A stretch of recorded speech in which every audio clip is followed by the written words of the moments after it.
پیارے بچوں، آپ نے ہماری کہانی برفانی درندہ تو سنی ہوگی اور دیکھی بھی ہوگی، اور اب ہم اس کا دوسرا حصہ آپ کو سنانے جا رہے ہیں۔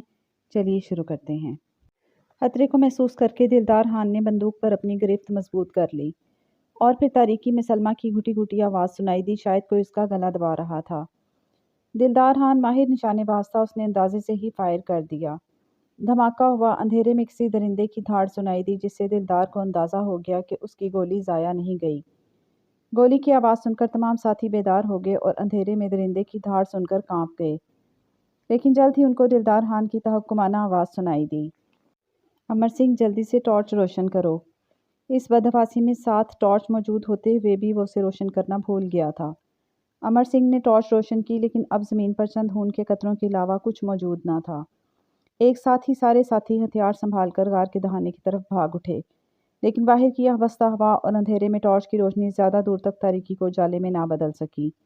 رانا نے جوش میں کہا، ہاں جی، درندہ زیادہ دور نہ گیا ہوگا، وہ زخمی ہے، کیوں نہ اس کا تعاقب کر کے اسے ختم کر دیا جائے۔ لیکن دلدار خان کی بجائے امر سنگھ نے جواب دیا، دیوانے ہوئے ہو رانا، اس موسم اور رات کی تاریکی میں ہم اسے کہاں تلاش کریں گے؟ درندہ اگر زخمی ہے تو ہم سورج نکلتے ہی خون کے نشانوں پر اس کا تعاقب کریں گے۔ اچانک انہیں سلمیٰ کا خیال آیا، وہ بھاگتے ہوئے اس کے پاس پہنچے، لیکن سلمیٰ وہاں موجود نہ تھی۔ برفانی درندہ جاتے ہوئے اپنے شکار کو بھی ساتھ لے گیا تھا۔ ایک دفعہ پھر یہ سب مل کر سوچنے پر مجبور ہو گئے کہ کہیں زمین پر پائے جانے والے خون کے نشان درندے کی بجائے سلمیٰ کے تو نہیں ہیں۔ آخر دلدار خان نے سوچ کر کہا، فرض کرو یہ نشان سلمیٰ کے ہی ہیں، تو ہم ان نشانوں پر چلتے ہوئے درندے تک پہنچ سکتے ہیں۔ سورج طلوع ہوتے ہی وہ سب اس غار سے باہر نکل پڑے۔ برف پر خون کے نشانات بڑے واضح تھے، اور وہ بڑی عجلت میں ہی ان نشانوں پر چلے جا رہے تھے۔ اچانک روشی نے جھک کر خون کے نشان کے پاس پڑے ہوئے ایک موتی کو اٹھاتے ہوئے کہا، یہ تو سلمیٰ کے گلے میں پڑے ہوئے ہار کا موتی ہے۔ اب وہ خون کے نشانات کے علاوہ ان بکھرے ہوئے موتیوں کی رہنمائی میں چلنے کی بجائے بھاگ رہے تھے۔ اپنی فتح کو یقینی خیال کرتے ہوئے سب کی گرفت اپنے اپنے ہتھیاروں پر مضبوط ہو چکی تھی۔ آخر بھاگتے ہوئے روشی نے، جو ان سب سے آگے تھی، بلندی پر موجود ایک چٹان کی طرف اشارہ کرتے ہوئے چیخ کر کہا، وہ دیکھو چٹان پر سیاہ رنگ کا لباس، یہ لباس سلمیٰ کا ہے، شاید درندے نے اسے اس چٹان پر لا کر ہلاک کیا ہے۔ وہ تیز تیز پھولے ہوئے سانس کے ساتھ اس چٹان تک جا پہنچے۔ چٹان پر سلمیٰ کی لاش اس حالت میں پڑی تھی کہ اس کا دھڑ موجود تھا لیکن سر غائب تھا۔ روشی لاش سے لپٹ کر رونے لگی۔ سب غمزدہ حالت میں کچھ دیر خاموشی سے سلمیٰ کو خراج عقیدت پیش کرتے رہے، لیکن پھر امر سنگھ نے اس خاموشی کو توڑتے ہوئے کہا، اب یہاں رکنا بیکار ہے، بہتر ہے کہ ہم جلد از جلد اس درندے تک پہنچنے کی کوشش کریں۔ وہ چلتے رہے، پاؤں اور خون کے نشانات ان کی رہنمائی کر رہے تھے۔ پھر جب سورج غروب ہونے کو تھا تو اچانک ان کو دور برف میں دبا ہوا ہوائی جہاز نظر آیا۔ تھکاوٹ کے باوجود وہ سب بھاگ کر اس طیارے تک جا پہنچے۔ طیارے کے کئی حصے تباہ ہو چکے تھے۔ جوں ہی وہ اس کے اندر داخل ہوئے، انہیں پائلٹ، نائب پائلٹ اور ایئر ہوسٹس کی لاشیں پڑی نظر آ گئیں، جس سے ظاہر ہو رہا تھا کہ ان کی موت کا باعث برفانی درندہ نہیں بلکہ یہ حادثہ ہے۔ لیکن اس بات پر انہیں حیرت ضرور ہوئی کہ اس جہاز کے اندر راجکماری کا کہیں نشان تک موجود نہ تھا۔ ان کی تمام خوشی مایوسی میں بدل گئی۔ سورج غروب ہو گیا اور ایک دفعہ پھر اس بلند چوٹی پر برف کے طوفان نے ہلا بول دیا۔ اس سے بچنے کے لیے اس پارٹی نے رات اسی طیارے میں گزارنے کا فیصلہ کر لیا۔ اندر 3 لاشیں موجود تھیں اور ان کے ساتھ ہی یہ زندہ لوگ بھی جا پڑے تھے۔ طوفان میں لمحہ بلمحہ تیزی آتی جا رہی تھی۔ برف باری سے جہاز کا ڈھانچہ 1/3 برف کے اندر دب گیا۔ جہاز کے اندر ٹوٹی ہوئی کھڑکیوں سے یہ بستہ ہواؤں اور سردی کی شدت سے ان کے دانت بجنے شروع ہو گئے تھے۔ دلدار خان نے بڑبڑاتے ہوئے کہا، ہم لوگوں نے جہاز کے اندر پناہ لے کر غلطی کی ہے۔ اگر برف نے جہاز کو مکمل طور پر اپنے اندر دفن کر لیا تو ہم سب کی موت یقینی ہو جائے گی۔ دل نواز نے جواب دیا، لیکن ایسے وقت میں جہاز سے باہر نکلنا بھی تو موت کو دعوت دینے کے مترادف ہے۔ سردی نے ان کو موت سے ہمکنار کر دیا تھا۔ اسی پریشانی میں آدھی رات گزر گئی۔ اچانک ان کو برف کے طوفان اور ہواؤں کی آواز کے علاوہ زبردست گڑگڑاہٹ سنائی دی۔ جہاز کا برف میں دبا ہوا ڈھانچہ ہلنا شروع ہو گیا۔ کسی نے سرگوشی کی، شاید زلزلہ ہے، لیکن اس سے پہلے کہ وہ اس پر مزید غور کریں، جہاز کے ڈھانچے کے پرہچے اڑ گئے۔ چوٹی سے بڑے بڑے پتھر لڑکتے ہوئے آ کر جہاز سے ٹکرائے تھے۔ پھر سب بے ہوش ہو گئے۔ سب سے پہلے ہوش میں آنے والا اس پارٹی کا سربراہ دلدار خان تھا۔ طوفان تھم چکا تھا اور سورج چمک رہا تھا۔ زندہ بچ جانے والوں میں امر سنگھ، امتیاز رانا، دل نواز اور رحیم خان زخمی حالت میں برف پر پڑے ہوئے تھے۔ آخر دلدار خان کی کوششوں سے ان کو ہوش آیا اور ان لوگوں نے ناقابل یقین حالت میں ایک دوسرے کی طرف مایوسی سے دیکھا۔ वो ज़मीन से सैकड़ों फुट की बुलंदी तक आ चुके थे और इस हालत में वापस जाना भी नामुमकिन था। अमर सिंह, जिसके सर पर लालच का भूत सवार था और जो महज ज़ेवरात के लिए राजकुमारी की तलाश जारी रखना चाहता था, उसने कहा, दोस्तों, जहाज़ को तलाश करने का मकसद ये है कि हम उस दरिंदे के बहुत करीब पहुंच गए हैं जिसने शायद अपना आखिरी हरबा आजमाते हुए पत्थरों को लुढ़का कर हमें ख़त्म करने की कोशिश की थी।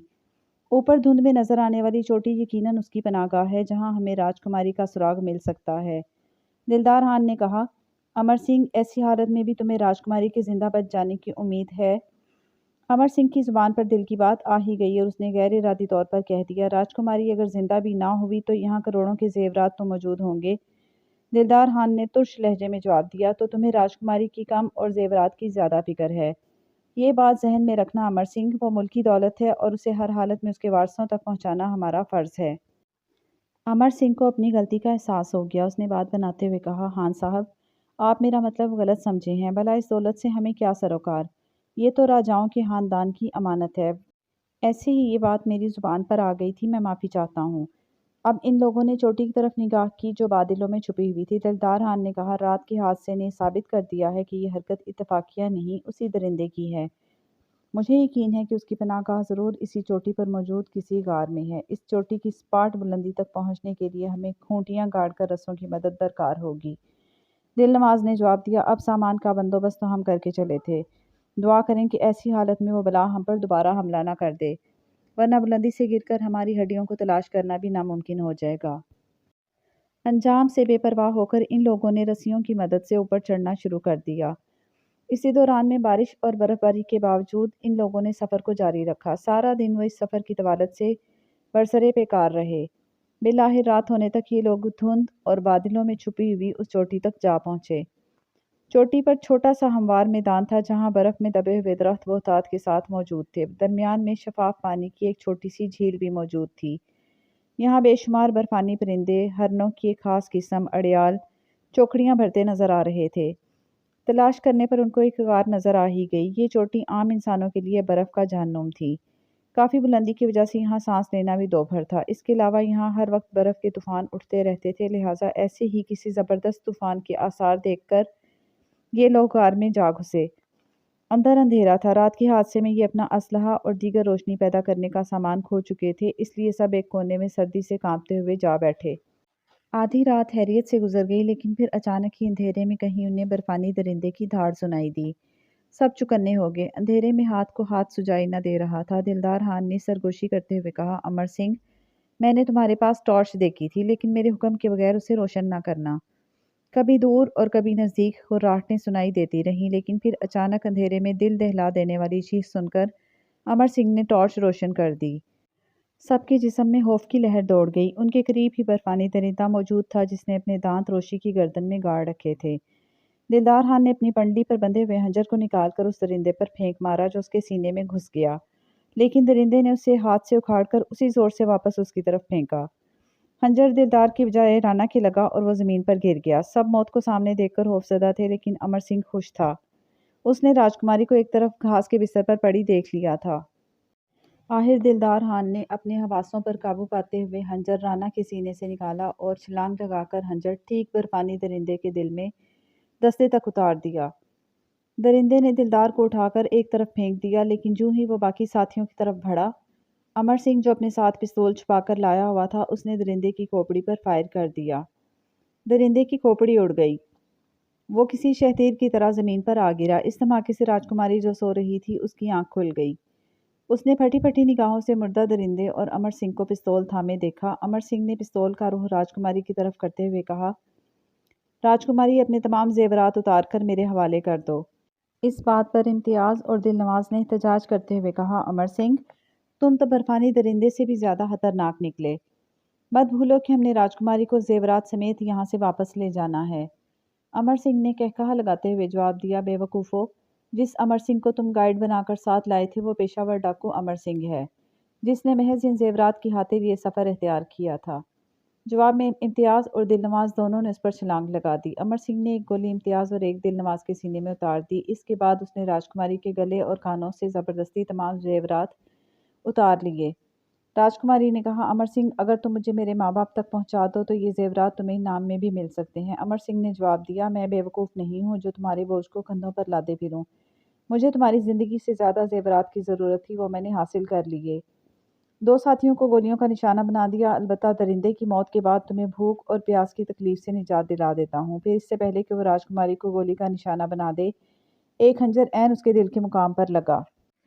वो ज़मीन पर गिर गया। ये दिलदार हान था जिसे दरिंदे ने उठाकर एक तरफ फेंक दिया था। वो ज़ख्मी ज़रूर था लेकिन ज़िंदा बच गया था और उसने दूसरी बार भी खंजर को बर्फ़ानी दरिंदे के जिस्म से निकाल लिया था। दिलदार खान ने अमर सिंह के मुर्दा जिस्म से ज़ेवरात हासिल करके राजकुमारी के हवाले किए और बोला कि चलिए राजकुमारी साहिबा, मैं आपको आपके घर तक पहुंचा दूं। जब दिलदार खान बर्फ़ानी दरिंदे की लाश और राजकुमारी को लेकर शाही महल में पहुंचा तो राजा ने उसे सीने से लगा लिया और उसे बहुत सारे इनाम से नवाजा। राजा ने बर्फ़ानी दरिंदे की लाश शनूत करवा के रियासत के अजायब घर में रखवा दी और इस तरह लोगों को बर्फ़ानी दरिंदे से निजात मिल गई और आपकी कहानी भी ख़त्म हो गई। अब बच्चों, जल्दी से इस कहानी को लाइक और शेयर कर दें और हमारे इस चैनल को सब्सक्राइब करना मत भूलें। अल्लाह हाफ़िज़।